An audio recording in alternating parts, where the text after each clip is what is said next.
In India और मैं हूं आपके साथ गायत्री शर्मा। अफगानिस्तान की राजधानी काबुल में फंसे लोगों को लेकर भारतीय वायुसेना का C-17 ग्लोब मास्टर विमान दिल्ली के नजदीक गाजियाबाद के हिंडन एयरबेस पहुंचा और इस विमान से 168 लोग सुरक्षित भारत पहुंचे, जिनमें 107 भारतीय हैं। इसके अलावा 24 अफगान सिख भी हिंदुस्तान पहुंचे हैं। वायुसेना के इस विमान के हिंडन एयरपोर्ट पहुंचने और विमान से आए लोगों से जुड़ी ये तस्वीर हम आपको दिखा रहे हैं। आइए कुछ और तस्वीर आपको दिखाते हैं। जब C-17 ग्लोब मास्टर विमान पहुंचा, लैंड किया हिंडन एयरबेस पर और उसके बाद यात्री विमान से बाहर निकलते हुए वतन वापसी, 107 भारतीयों की वतन वापसी हुई है और इस सब के बीच 20 से ज्यादा अफगानी सिख भी हैं जो भारत आए हैं। अफगानिस्तान से उनको यहां लाया गया है, लेकिन इसके बाद जो कुछ उन्होंने कहा वो बेहद दिल दहला देने वाली बात थी। हालांकि एक सुकून भी कि अब कम से कम एक सुरक्षित मुल्क में वो पहुंच चुके हैं। सुनिए जरा क्या कहा वहां से लौटे लोगों ने। भारतीय वायुसेना काबुल से 168 लोगों को निकालकर भारत लेकर आई है। हिंडन एयरफोर्स स्टेशन पर अभी मौजूद हैं। देखिए एक बस यहाँ पर खड़ी है, कुछ लोग इस बस में बैठ चुके हैं और कुछ लोग उस तरफ आप देखिए यहाँ कतार में हैं जो यहाँ से अलग अलग अपनी जगहों पर जाएंगे। देखिए किस तरीके से यहाँ पर कतार यहाँ पर मौजूद है। लगातार यहाँ आप देखेंगे जो एयरफोर्स के लोग हैं वो यहाँ पर नज़र आ रहे हैं। यहाँ देखिए ये भारत माता की जय के नारे यहाँ पर लग रहे हैं। मैं आपको तस्वीर दिखाना चाहूँगा। देखिए इनको यहाँ बस में बैठाया जा रहा है। चलिए, तो ये हिंडन एयरबेस से आप रिपोर्ट देख रहे थे हमारे सहयोगी जावेद की, लेकिन आइए अब आपको दिखाते हैं कि वहां से जो 24 अफगान सिख पहुंचे उन्होंने किस तरीके से भारत सरकार का धन्यवाद दिया।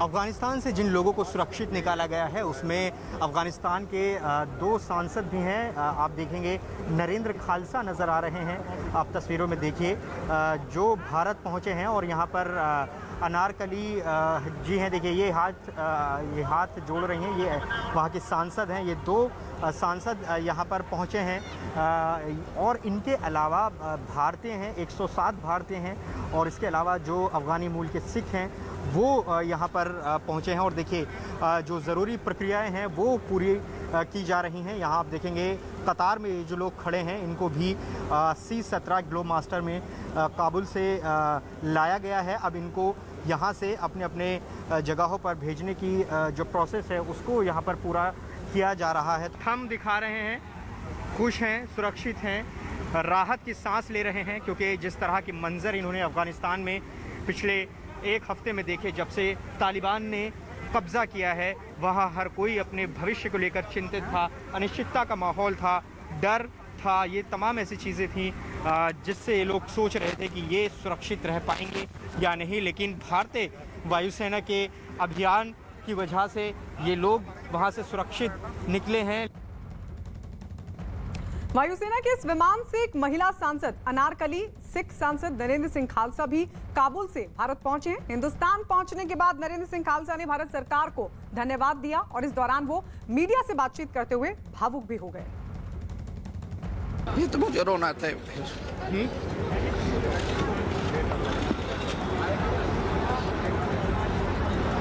सर आप जाएंगे अपने घर, आप चिंता मत करिए, आप जाएंगे, ऐसा आप रोइए मत सर। हाँ सर, अफगानिस्तान के लिए कुछ दुआ इस समय अगर आप कहना चाहें तो क्या कहेंगे अफगानिस्तान के लिए? बस क्या करें, जो अफगानिस्तान में हमारे पीढ़ियों से रह रहे थे, इस तरह हालात जो एक हमने नहीं देखा, तो जो आप देख रहे हैं उधर सब कुछ हमारे एरिया सब कुछ खत्म हुआ। 20 साल जो गवर्नमेंट बनी थी अतः सब कुछ खत्म है उधर, अब ज़ीरो है। मुश्किल तो सब अफगानिस्तान पब्लिक का है उधर, मगर हम सिख और हिंदू को ज़्यादा, क्योंकि तालिबान किसी को नहीं जानते और वो ठीक है, और लोग बोल रहे हैं जो हम किसी से काम नहीं अपना काम करें, मगर फिर भी दहशत चली हुई है, परेशानी है, गवर्नमेंट नहीं है, कुछ नहीं है, हालात ख़राब है। हर एक MP, सेनेटर वगैरह, वज़ीर, मुइन सबके घरों में जाते हैं, तलाशी करते हैं, उनके गन्स ले जाते हैं, उनकी गाड़ियाँ ले जाते हैं, उनको परेशान करते हैं। रोज़ 2-2, 4-4 बार आते हैं। सब लोग परेशान हैं, आम लोग तो बिल्कुल ज़्यादा परेशान हैं, कोई भी खुश नहीं। आप शायद देखोगे काबुल एयरपोर्ट में हर एक गेट पे 5,000 बंदा, 4,000 बंदा खड़ा है। और आइए अब आपको हिंडन एयरबेस की 2 तस्वीरें दिखाते हैं। पहली तस्वीर हिंडन एयरबेस पर वायुसेना के विमान के पहुंचने की और दूसरी तस्वीर आपको दिखाते हैं विमान से उतरे उन अफगानी लोगों और उनके बच्चों की जिन्होंने हिंदुस्तान की धरती पर कदम रखने के साथ ही राहत की सांस ली। तो ये 2 तस्वीरें आप देख रहे हैं, कैसे वहां से लौटे, वहां से सुरक्षित पहुंचे अफगानी लोगों ने राहत की सांस ली। दोनों तस्वीरें गाजियाबाद के हिंडन एयरबेस की।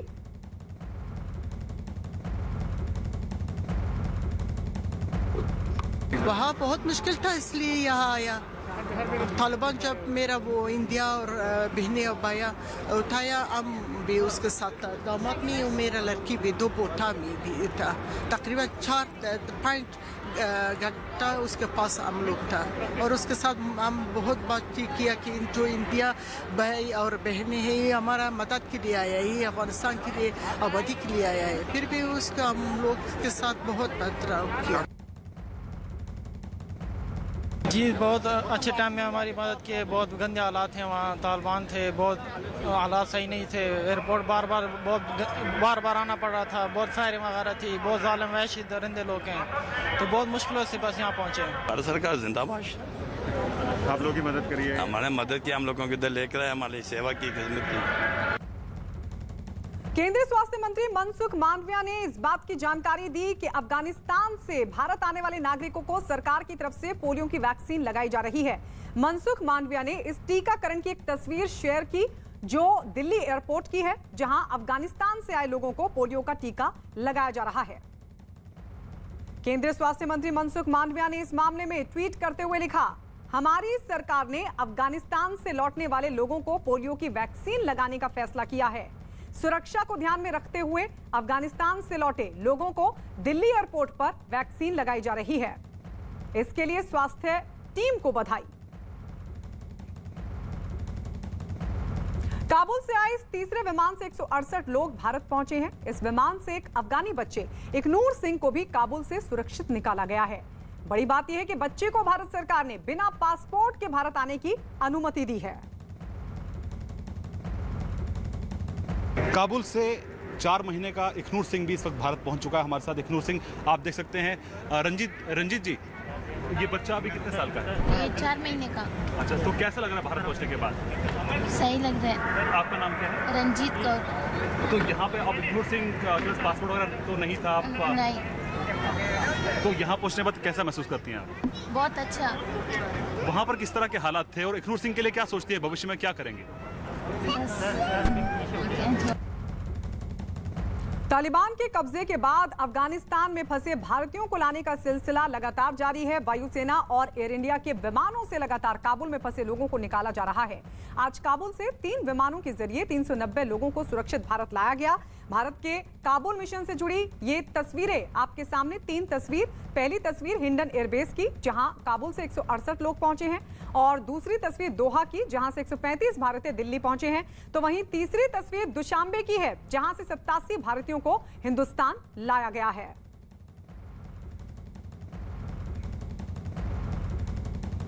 इससे पहले 2 विमानों से 222 भारतीयों की वतन वापसी हो चुकी है। ताजिकिस्तान के दुशांबे से 87 भारतीयों को लेकर एयर इंडिया का विमान दिल्ली पहुंचा। इनमें 2 नेपाली नागरिक भी शामिल हैं। इसके अलावा दोहा से भी एयर इंडिया के विमान से 135 भारतीयों को दिल्ली लाया गया है। पहले इन लोगों को काबुल से दोहा ले जाया गया था।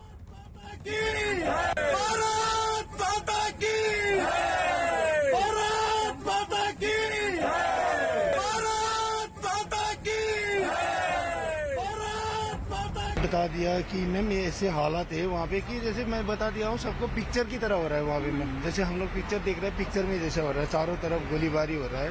बहुत मुश्किल है मैम वहाँ पे हालात। उन लोग के ऊपर भरोसा नहीं है मैम। अच्छा। कुछ भी समय कुछ भी कर देंगे मैम।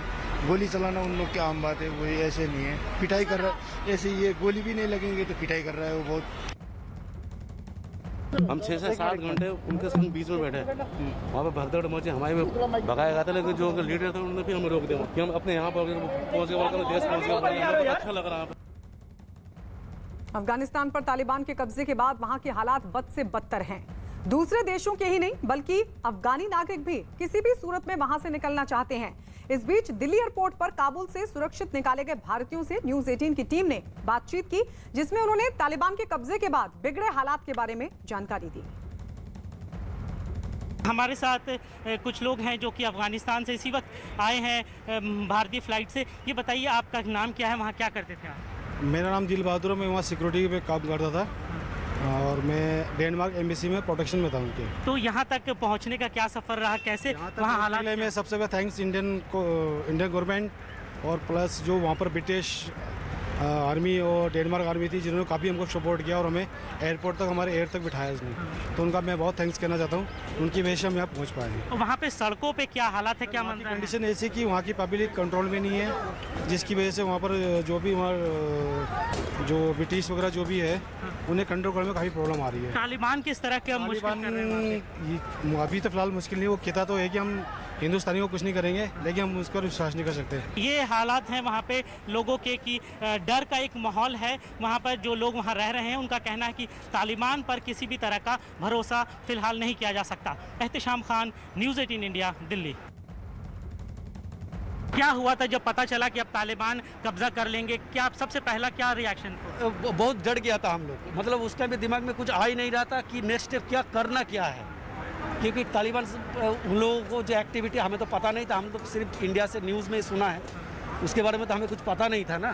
बहुत मुश्किल से यहाँ ये पहुँचे हैं, लेकिन इनका कहना है कि तालिबान की तरफ से इन्हें यह आश्वासन दिया गया था कि इनके साथ कुछ गलत नहीं होगा और ये आराम से रहें। फिर भी वहाँ पर जो भी लोग फंसे हुए हैं उनके मन में काफ़ी डर है, काफ़ी शंका है कि तालिबान जब पूरी तरह से काबिज हो जाएगा काबुल पर, अफगानिस्तान पर, तो फिर क्या होगा, इसको लेकर लोगों के मन में डर है। Ehtisham Khan, news 18 India, Delhi. अफगानिस्तान में तालिबान का रक्त चरित्र क्या है, वो किस तरह आतंक की मिसाल कायम करता है, इसके गवाह भारत में भी हैं। दिल्ली में रहने वाली एक अफगान महिला ने न्यूज़ 18 को खुलकर तालिबान की क्रूरता और कायरता की कहानी बयां की। मुस्कान नाम की महिला पुलिस में काम करती थी, लिहाजा उसे तालिबान के खौफ से देश छोड़ना पड़ा। लेकिन मुस्कान ने तालिबान का जो क्रूर चेहरा बयां किया वो किसी का भी खून खौला देने के लिए काफी है। वो लोग डेड बॉडी के साथ भी मतलब रेप करते हैं, या तो उठा के लेके जाते थे या के आके सर पे गोली मार देते थे, बस डायरेक्टली शूट करते थे।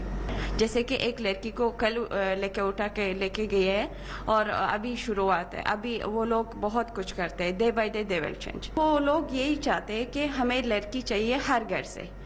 तालिबान जो दुनिया के सामने पेश कर रहा है वो मुखौटा है, उसका असल चेहरा ये है जो अफगानिस्तान की रहने वाली मुस्कान बता रही हैं। तालिबान की यातनाएं उन्होंने अपनी आंखों से देखी है। मुस्कान अफगानिस्तान पुलिस में काम करती थी और काबुल में तैनात थी। तालिबान की तरफ से उन्हें जान से मारने की धमकी दी गई। उनके खौफ से मुस्कान को अपनी नौकरी ही नहीं, देश भी छोड़ना पड़ा। मैं आपको अपना एक्सपीरियंस बताती हूँ कि जब हम वहाँ पे थे हमारे लिए बहुत वार्निंग आते थे कि अब अगर काम पे जाए, आपके फैमिली खतरे में है, आप लोग खतरे में हैं। लेकिन वार्निंग के बाद एक बार वार्निंग दिया और उसके बाद वार्निंग भी नहीं देते थे, या तो उठा के लेके जाते थे या कि आके सर पे गोली मार देते थे, बस डायरेक्टली शूट करते थे। मुस्कान तालिबान से हजारों किलोमीटर दूर हैं। देश छूट गया लेकिन मन में बैठा डर पीछा नहीं छोड़ता। उनके साथ काम करने वाली एक महिला के साथ जो कुछ हुआ उसे देखकर मुस्कान ने तय कर लिया कि जान बचानी है तो देश छोड़ना ही होगा। एक महीने बाद जो या तो 20 दिन के बाद जब उनको डेड बॉडी मिली, तो उसके बाद वो लोग डेड बॉडी के साथ भी मतलब रेप करते हैं। ये नहीं कि वो अलाइव है कि वो मतलब मर चुके हैं, वो डेड बॉडी के साथ भी रेप करते हैं। Can you imagine this? ये लोग ऐसे हैं कि इन लोगों का इसके ऊपर कोई भरोसा नहीं है।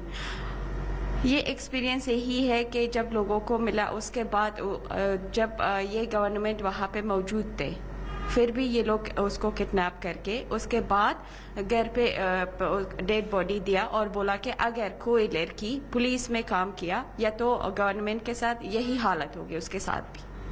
तालिबान के अफगानिस्तान पर कब्जा कर लेने से हर वो अफगानी खौफजदा है जिसके घर बेटी है, क्योंकि ये जानते हैं कि तालिबानी दरिंदों के पंजों में बेटियां अगर फंसी तो बर्बाद हो गईं। बस वो लोग यही चाहते हैं कि हमें लड़की चाहिए हर घर से, या तो हमें लड़की दे दे या तो पूरे फैमिली मर जाते हैं। अभी काबुल में कितने लोग आए हुए हैं प्रोविंस से, उनसे अगर आप लोग पूछे कि क्यों आए, ये यही बताते हैं कि एक मम्मी ने बताया कि मेरा 18 साल का लड़की उन्होंने मेरे सामने उठा के लेके गए, अभी मैं आई हूँ, मेरे लड़की को कुछ नहीं पता। 10 साल 12 साल लड़कियों के लेके उठा के लेके जाते हैं। कल एक लड़की लापता है अभी तक कि वो किधर है, कहाँ है, तालिबान ने लेके गया है। ये मीडिया के सामने बोला है कि हमने चेंज हुआ है, हम कुछ नहीं करते। ये बस एक दिखावट है, जैसे कि एक लड़की को कल लेके उठा के लेके गए हैं और अभी शुरुआत है। अभी वो लोग बहुत कुछ करते हैं, day by day they will change. Taliban आज जितना भी ताकतवर है उसके पीछे पाकिस्तान का हाथ है। नतीजा अफगानिस्तान की जनता भुगत रही है। तालिबान तो छोटी छोटी बच्चियों को भी नहीं बख्शता। लड़कियों को दवाई देते थे, बेहोश करते थे, फिर उसके बाद ताबूत में रखते थे जैसे कि डेड बॉडी है और पाकिस्तान की तरफ लेके जाते थे। तालिबान के आतंक और जुल्मों से परेशान होकर अहमद और उनकी बहन ने अपने पिता के साथ 2018 में देश छोड़ दिया और दिल्ली आ बसे। उनके पिता को अफगानिस्तान पुलिस की नौकरी करने की सजा उन पर 3 गोलियां बरसा कर दी गई। मेरा पापा के गोली मार दिया सर पे, फिर उधर बहुत ज्यादा सब जान का खतरा है ना, मेरा भैया बहन सब उधर जान का खतरा है, इसके खातिर में इधर। अफगानिस्तान की सेना हो, पुलिस या फिर सरकार के साथ काम करने वाले इस वक्त तालिबानियों के निशाने पर हैं। वो उन्हें ढूंढ ढूंढ कर मौत के घाट उतार रहे हैं। अहमद के मामा को भी देश की सेवा करने की सजा मौत के रूप में दी गई। वो क्या मर गया, वो मेरा मामा, उसका तालिबान मार दिया। तालिबान ने मार दिया? कैसे मारा? 1 महीना होगा। क्या 1 महीने पहले मारा आपके मामा को? कैसे? वो आर्मी था ना, वो आर्मी था, डॉक्टर भी था। हाँ। तो कैसे मारा मामा को, क्या हुआ था, वो पूरा वाकया बताइए। वो भी आर्मी था, इसलिए वो गवर्नमेंट के लिए काम कर रहा था ना मेरा मामा, इसलिए तालिबान लोग इसको 5 गोली मार दिया। अब 1-1.5 महीने पहले शहीद हो गया वो, इसलिए तो मेरा और मामा जो है ना अफगानिस्तान पे, वो ये कह रहा कि हम भी अगर हमारे लिए भी मौका मिल गया तो हम भी या तुर्की या ताजिकिस्तान या इंडिया पे आएंगे।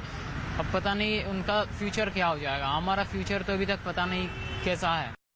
3 साल से दिल्ली में रह रहे अहमद और उनकी बहन को अपना भविष्य अंधकार में दिखता है। दोनों अब भारत या किसी दूसरे देश में पनाह चाहते हैं। और इस वक्त एक बड़ी खबर अफगानिस्तान से। शैलेंद्र वांगू की खबर के मुताबिक वहां काबुल एयरपोर्ट पर मची है भगदड़, जिसमें 7 अफगानी नागरिकों की मौत की खबर है।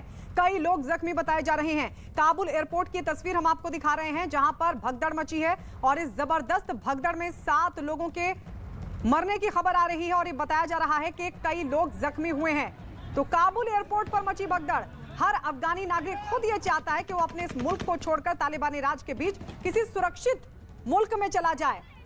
इस सब के बीच 4 से 5 हजार की संख्या में लगातार एयरपोर्ट के बाहर आसपास अफगानी नागरिक मौजूद हैं। मुल्क छोड़ना चाहते लेकिन तालिबानी उनको नहीं छोड़ने दे रहे। इस सब के बीच भगदड़ की तस्वीरें, 7 की मौत, कई जख्मी।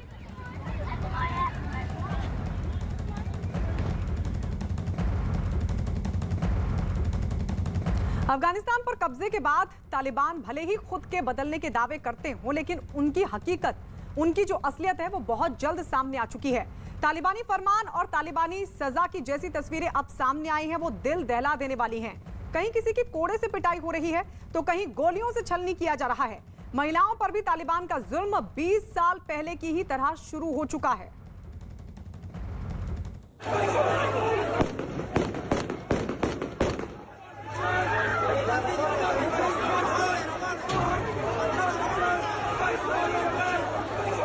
कथनी और करनी का फर्क क्या होता है, तालिबान के नेताओं के दावे और उनके लड़ाकों की करतूतें इसे अच्छी तरह बयां करती हैं।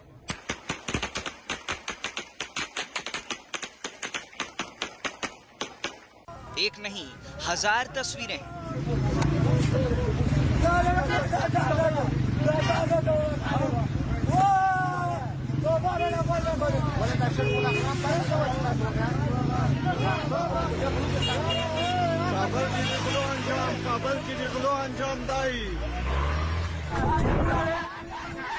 आम लोगों से लेकर महिलाओं पर अत्याचार तक।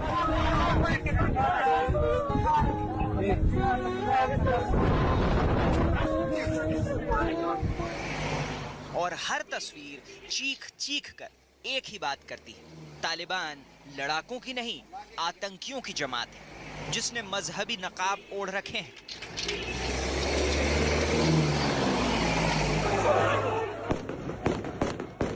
ये तस्वीरें इसी विरोधाभास की झलकियां हैं जिसका हर फ्रेम कहता है तालिबान आतंकी थे, आतंकी हैं और आतंकी ही रहेंगे। आपके यकीन को सच करने वाली इन्हीं तस्वीरों में से काबुल एयरपोर्ट की बीती रात की ये तस्वीर है। तालिबान के खौफ से देश छोड़ने के लिए निकली भीड़ एयरपोर्ट के बाहर जुटी थी और चंद मिनटों के अंतराल पर रह रहकर गोलियों की तड़तड़ाहट से इलाका गूंज उठता था।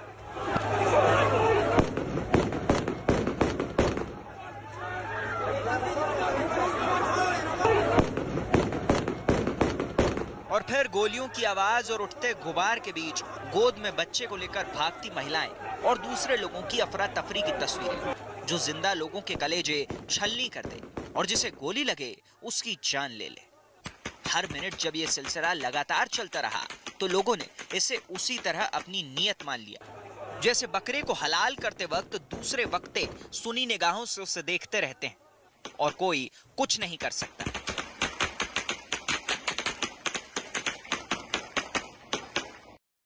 बताया गया कि काबुल एयरपोर्ट पर तालिबान के कब्जे के बाद से अब तक यहां 12 लोगों की मौत हो चुकी है। इनमें से कुछ तालिबानी आतंकियों की गोलियों से मारे गए और कुछ गोलीबारी की वजह से मची भगदड़ में।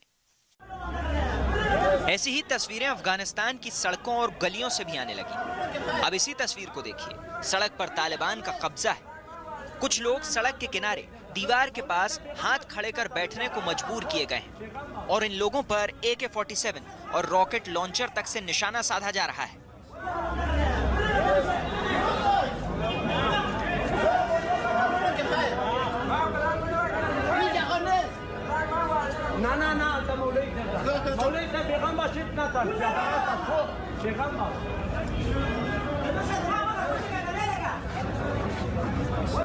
इन तस्वीरों में सड़क के अलावा आसपास की इमारतों पर भी तालिबानी आतंकियों को पहरेदारी करते देखा जा सकता है। इन्हीं तस्वीरों के बीच अफगान मीडिया के हवाले से एक और खबर आई जिसमें दावा किया गया कि तालिबानी आतंकियों ने एक दिन पहले अफगान पुलिस के पूर्व जनरल रजाक के 4 करीबियों की कंधार स्टेडियम में सरेआम हत्या कर दी। 4 कमांडरों की हत्या को तमाशा बनाया गया जिसे देखने के लिए सैकड़ों लोगों की भीड़ जुटी।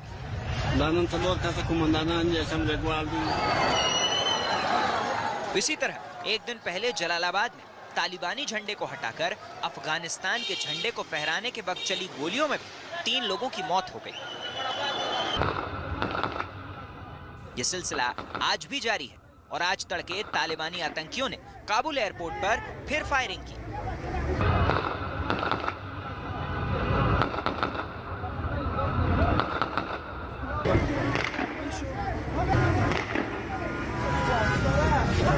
तालिबान के नाम से मध्यकाल के लुटेरों जैसे कबीलों की जो छवि बनती है, अफगानिस्तान में ये फिर से साकार हो रहा है।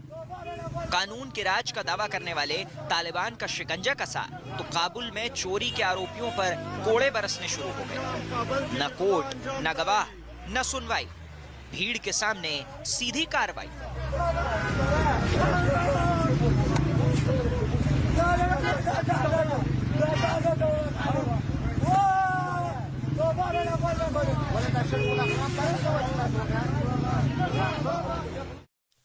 ये तालिबान का वही क्रूर चेहरा है जिसके लिए वो दुनिया भर में जाने जाते हैं।